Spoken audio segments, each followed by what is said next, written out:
So what we're looking at today is factoring expressions, okay? Factoring, if I ask you what a factor of, let's say, what are the factors of 10? What would you tell me? 5 and 2. What was it? 5 and 2. 5 and 2? 1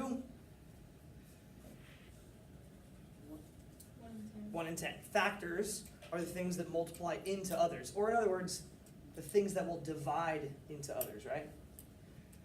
So what are the factors of 20? Well, it'd be the same thing, but we're figuring out what divides into it. So if we think of factoring an expression, we're actually going to be writing it as a product of two factors. So could you write 20 as the product of two factors? Let's think about it. What are some factors of 20? 5 and 5 and 4. Write 20 as the product of two factors. Or say it. What would that be? 20 equals 5 times 4. Perfect. 20 equals 5 times 4. So if I wanted you to write 20 as the product of 2 times something, what would it be? 20 equals 2 times 10. Perfect. You had to figure out that it was 10, right? By doing division. Factoring is a type of division. Okay? It's a type of division. So what we want to do is we actually want to take this and we want to factor out the greatest common factor. This is like the distributive property in reverse. So this would be the answer to a distributive. Like, distribute this through, guys. This would be the answer. We want to pull that thing back out. We want to factor a common factor out. So what we want to do is we want to find the GCF first. So I want you and your partner to, with the list that's in your note, in your notes, find the GCF of 24 and 8. So we're going to list the factors for each term. Go ahead and do that with your partner. Double check that you have those same factors. List them all out. Figure out what the GCF is. You'll turn around and talk with them. That'll be consistent for you. It'll be.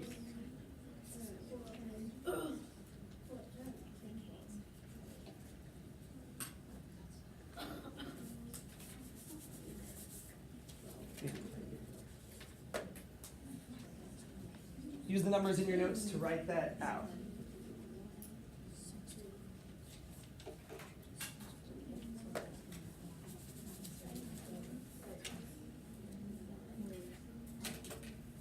And we should have gotten these as our factors. Once you and your partner have your lists. So what would be the greatest factor in these lists that is in common between them? Peyton? 6. 6 is the greatest, right? So we identify the GCF. We look at that and it's 6. We start here and notice that 6 is the greatest common factor. So what we have is we have the GCF of 24 and 18 is 6. Right? So what we want to do is we want to do the distributive property in reverse. Okay? What we're doing is we're wanting to factor. So it's saying, all right, remember how we wrote something using the distributive property? We wrote it as a number times parentheses, that number times parentheses, and then we did our multiplication. Well, here we're going to work backwards, and we're going to take this and write it as a number times parentheses and a number times parentheses. But where do these numbers in the parentheses come from? Let's talk about those for a second. Keep in mind, we want to write the expression with the GCF. What is the GCF? 6. So we want to write 6 parentheses plus 6 parentheses. Go ahead and put that in. 6 parentheses plus 6 parentheses. Why plus 6? Because the GCF is positive. GCF is 6. Okay? GCF is 6. But where are these other numbers coming from? Well, that's the GCF, right? These numbers are coming from division, coming from factoring out. Remember, it says when we factor, we're writing each expression as a product of factors. 6 is one of those factors. It's the greatest common factor. But how do I get 24x to be a product of two factors? Well, I would divide. 24 divided by 6 is 4 with an x, right? 4x. 18 divided by 6, oh, negative? That's because what? 18 is negative, right? So negative 18 divided by 6 is negative 3. So where did these numbers come from? I divided those two original numbers by the GCF. That's where this came from. Does this look familiar at all from our work from yesterday? It should look like the first step in our distributed property work. That's the first step in our work too. But since we're factoring out, we're doing the distributed property in reverse, right? So I need to finish that distributed property. So what happens to that GCF? What am I gonna do? I'm gonna factor it out. Okay, I'm gonna factor out that GCF. So the 6 is outside the parentheses. So where should it be down here? Outside the parentheses, just like we did yesterday, right? It's the A value. The GCF is gonna become our A value. Then what's this value? This is the B, and this is the C. And there it is, okay? The stuff in the parentheses goes in the parentheses. Stuff outside comes out. So what we're doing is we're taking that end result we had yesterday and writing it as our A times B minus C, right? So we take this, we use the GCF to find out what's gonna go here. And this is a thinking problem. This step requires thinking. I'm gonna do the next one with you, and then you guys will do number 2 independently. So let's do number 1 together. First off, let's find the GCF. I want you and your partners to work with each other verbally to find the GCF. Go ahead and do that. I think you can guess what it's gonna be, but I want you to still go through the process.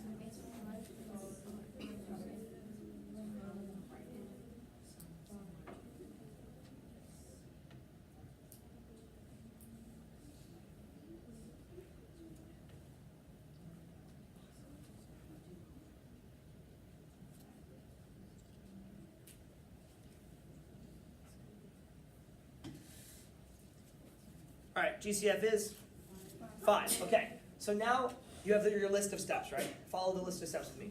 We identify the GCF, it's 5. We want to write the expression with the GCF. This is that distributed property step, right? Okay. So the 5, what am I going to do with that GCF? I'm going to write 5 parentheses. What did I do in the first problem? What was next? Plus 5 parentheses. And now comes the thinking step. This is the thinking step. We want to factor out the GCF, but there's nothing here in my parentheses. So I have to think about this. What do I need to multiply 5 by to get 15x? Another way to think about that is, what's 15x divided by 5? 3x. What do I need to multiply 5 by to get 25? Another way to think about that is, what's positive 25 divided by positive 5? 5. This step should look very similar, look familiar to you from yesterday's notes and homework. And then the last step is factor out the GCF, which in other words is doing what? I have it up here at the top. Distributed property in reverse. So instead of multiplying out, I want to pull the 5s out. Right? So I write 5 parentheses. What's going to go in those parentheses? Remember, A, B, A, C. What's going in here? A, B, C. So, what's going in the parentheses? 3x plus 5. Sakai, why plus 5? Because you're so right. Because the 8, Mm-hmm. Why plus 5? Kamar? Because 5 is positive. So if 5 is positive, we write positive 5. Do we need to write the positive 3x? No. But because it's one expression. And this is it, guys. We're done. That's the expression.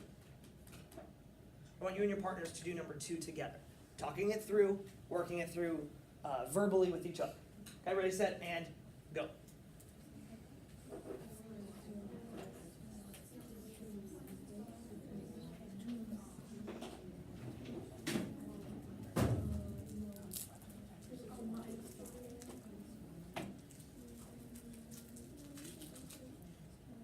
I think you can tell what the GCF is, right?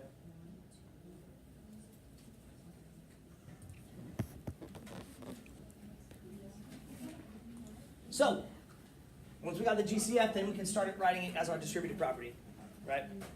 Then the question is, how do I figure this out? I need to say, all right, 4y divided by 4 is y, or why negative 5 here? because Yeah. Because it's negative 20, and I need to divide that by 4. I need this multiplication, 4 times 5, to equal negative 20. So 4 times 5 is not good enough. That's going to equal positive. I need 4 times negative 5 to get negative 20. Do you see how if I was to take this problem and do yesterday's notes, it would go like this, then like this, then like that? You see that? That's the process from yesterday. We're just doing it in reverse. We're thinking about numbers in different ways, right? Forwards and backwards. Okay? Now, moving on, example 2. This time we're going to do it with a rational number. Rational numbers are those that can be written as fractions. So we're taking this, what we just learned, and stepping it up a little bit. So your directions say, factor out the coefficient of the variable term. Vocab, right? Gotta know our vocab. Why do you think we were practicing it yesterday too? Factor out the coefficient of the variable term. What is the coefficient of the variable term? 1/2. 1/2, right? So it's 1/2. So what are we going to factor out?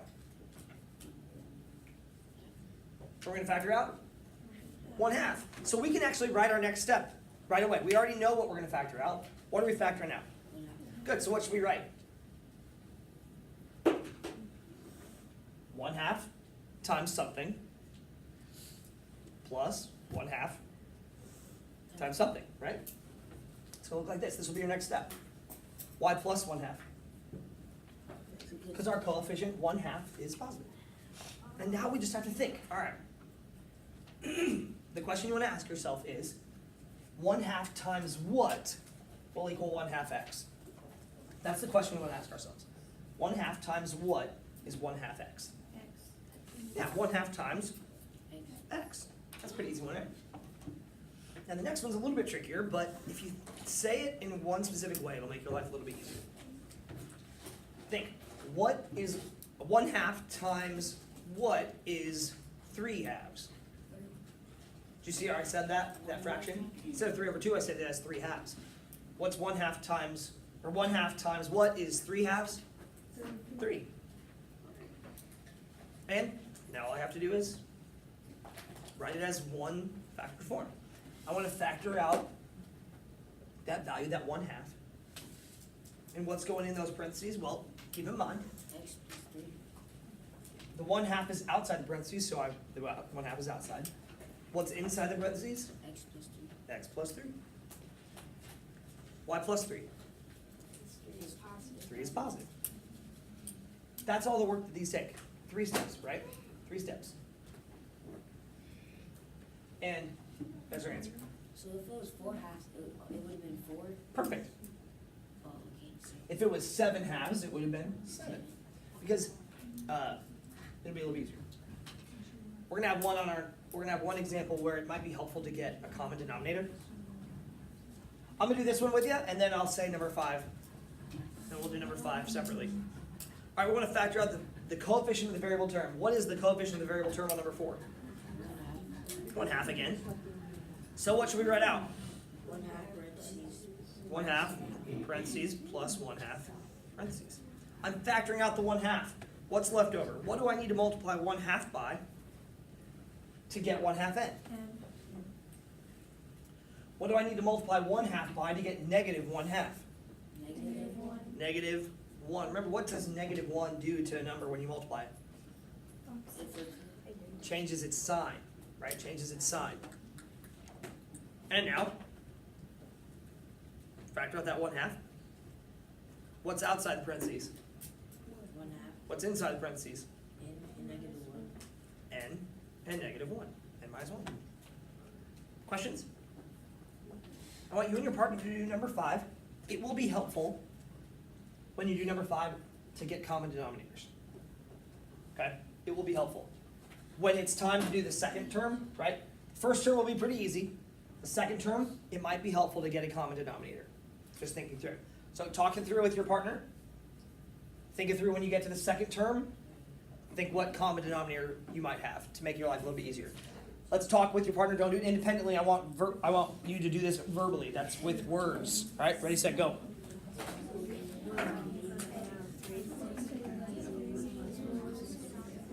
Go through the steps. There are literally questions you should ask yourself. I wrote them down on your notes.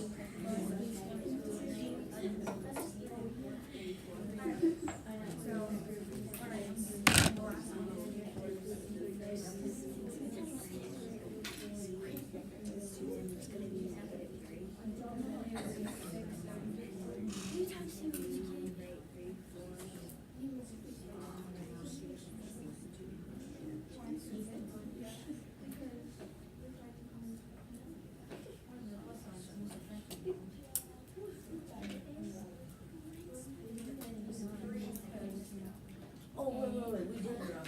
So you said we have to use common denominator. You don't have to. It would be helpful, I think, in my opinion, it would be helpful to get common denominators. Cause we got common denominators, then this one is 6. What do you need to multiply? 3/4 5, because there's 3/4 should be 2, right? 3/4 5 to get 6/4.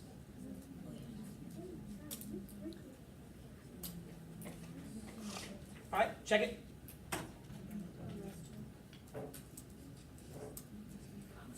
Why did I say it was helpful to get common denominators? A lot of people mess up going from here to here, figuring out this number. Olivia, why is it helpful to get common denominators for this one?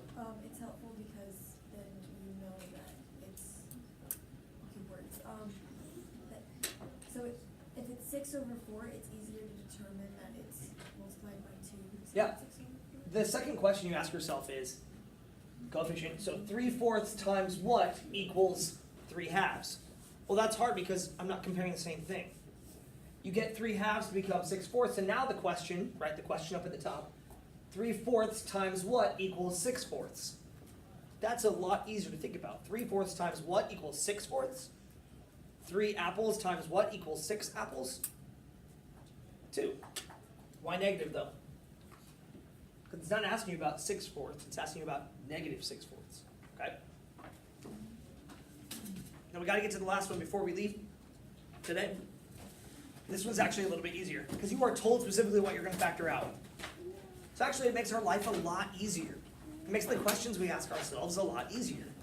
If I want to factor -2 out of that expression, remember that's dividing out, right? I want to divide everything by -2. Factoring is another word for division. I want to divide everything by -2. So the questions I can ask myself is, let's look at the first term. -2 times what equals -4p?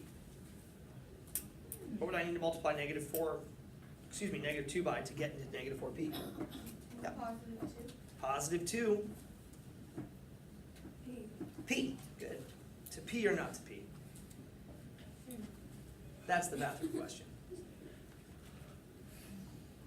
And then the next one, we look at the next term. -2 times what equals +10? Galina?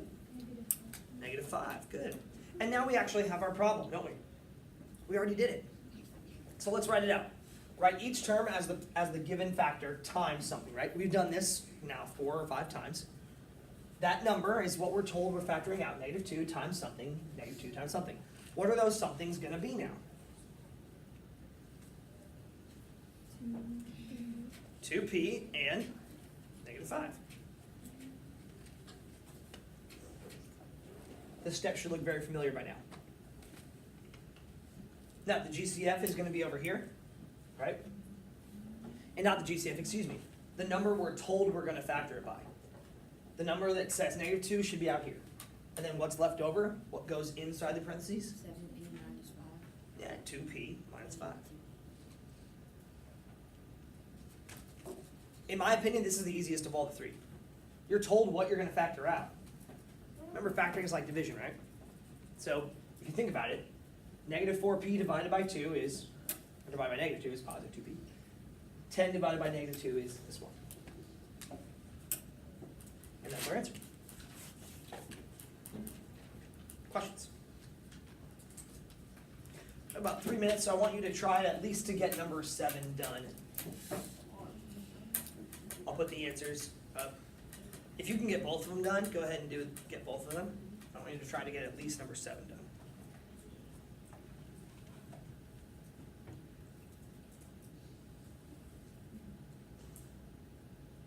These are thinking questions though, aren't they?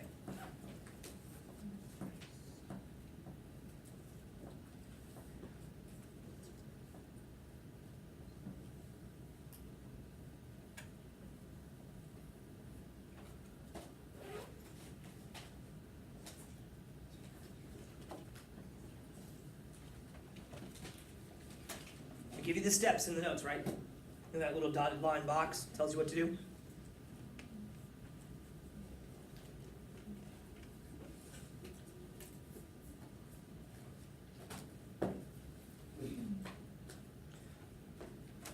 I think these ones are a little bit easier. Why? Because it tells you what to set up. It tells you what this line is going to be, doesn't it? The thinking comes into place when you have to do the division.